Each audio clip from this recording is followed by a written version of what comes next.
Fala, galera.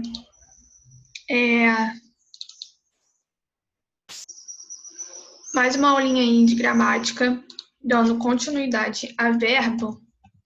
A gente vai falar um pouquinho sobre a flexão. Então, a gente já viu, né, o contexto, já vimos a estrutura, e agora a gente vai falar um pouquinho da flexão de número, pessoa e voz. Então, aqui o livro é o 7. Não sei se vocês estão com o livro 7.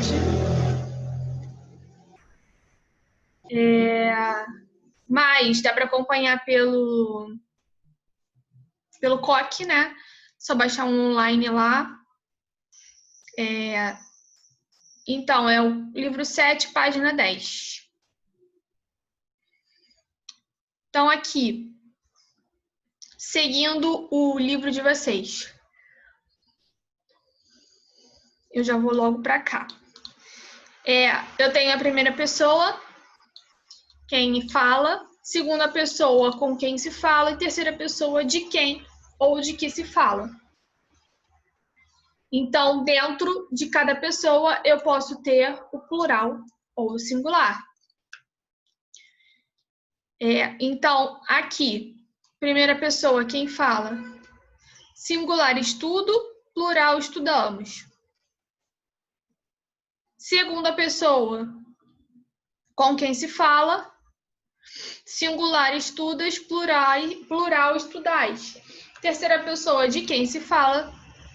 Singular, estuda, plural, estudam. Então, aqui eu já consigo ter uma ideia da nossa... Isso aí é aquela aulinha fundamental, né? A gente já viu isso no fundamental, mas chega no médio, a gente tem que dar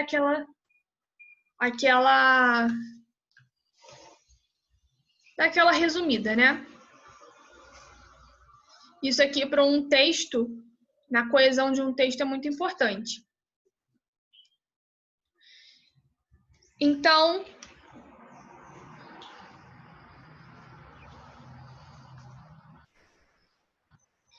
aqui está falando sobre a referência do verbo.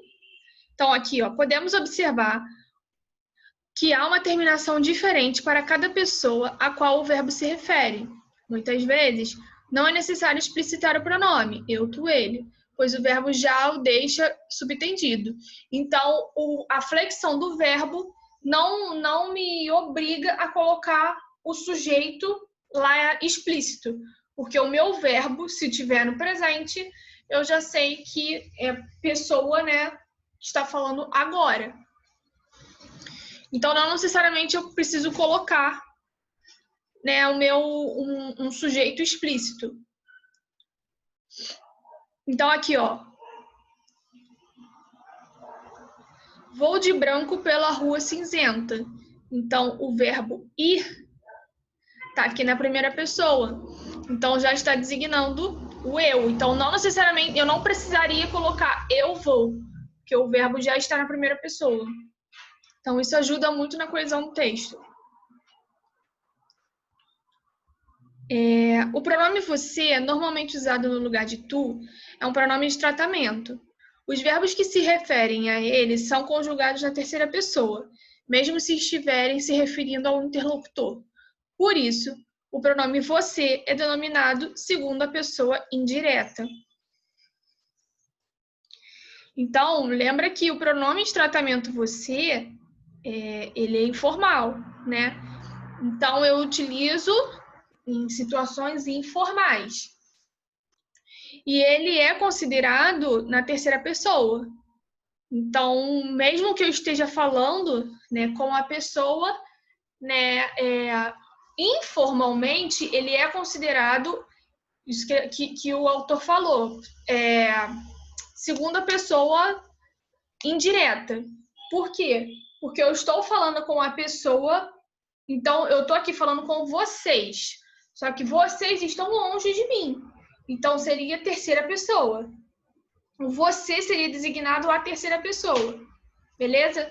Só que, usualmente, né, informalmente, você caiu muito em uso, então hoje é considerado segunda pessoa indireta. Beleza?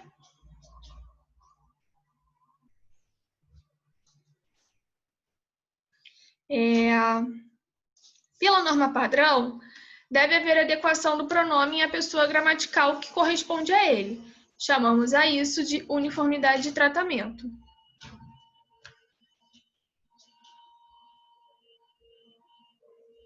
Já fez o seu trabalho? Temos uniformidade de tratamento, pois o verbo e o pronome foram usados na terceira pessoa. Já fez seu trabalho? Não existe uniformidade de tratamento, pois a oração traz o verbo fazer na terceira pessoa e o pronome teu na segunda, tu.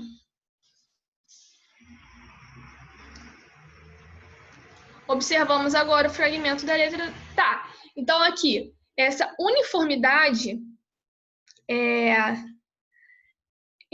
uniformidade de tratamento, vou até destacar aqui, é utilizado porque se o verbo estiver na terceira pessoa e o pronome estiver na terceira pessoa, há uma uniformidade de tratamento. Se o verbo estiver na terceira pessoa e o pronome estiver na segunda, não há uniformidade, porque os dois não estão no mesmo modo, né? Então, isso que chamamos de uniformidade.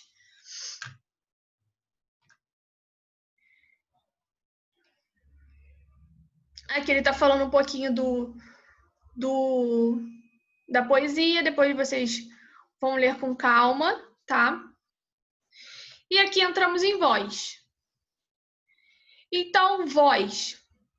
Eu tenho a voz passiva, eu tenho a voz ativa, voz passiva e reflexiva. Então, eu tenho 3 tipos de voz, tá?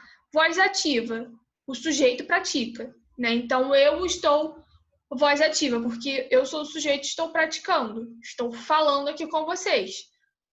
Então, o professor explicou a matéria. Então, o professor é o sujeito e que o verbo está na voz ativa, porque o professor está praticando a ação. A voz passiva, o sujeito sofre a ação. Então, a matéria foi explicada pelo professor. Então, eu inverti a ordem, né? E eu coloquei o contexto de, né, a matéria sofreu a ação. Então, a matéria foi explicada pelo professor. Então, o sujeito sofre a ação. Eu inverti ali, coloquei a matéria como sujeito sofrendo.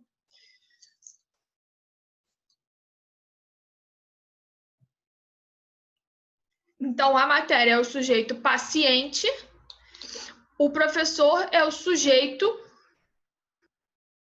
ativo, tá?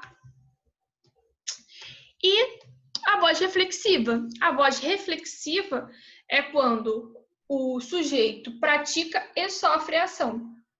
Então, Carla se penteou antes de sair. Então, a Carla, ela penteou, né, o cabelo, ela está praticando a ação e ela também está sofrendo, porque o cabelo dela está sendo penteado por ela, né? Então, ela está praticando e sofrendo a ação. A mesma coisa, cortei-me com uma faca. Então, eu me cortei. Então, eu pratiquei e sofri a ação. Então, isso é voz reflexiva.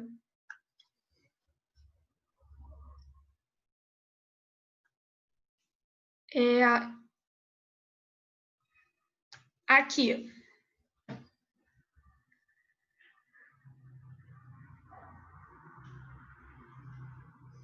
Vou deixar essa parte aqui para o segundo vídeo, então.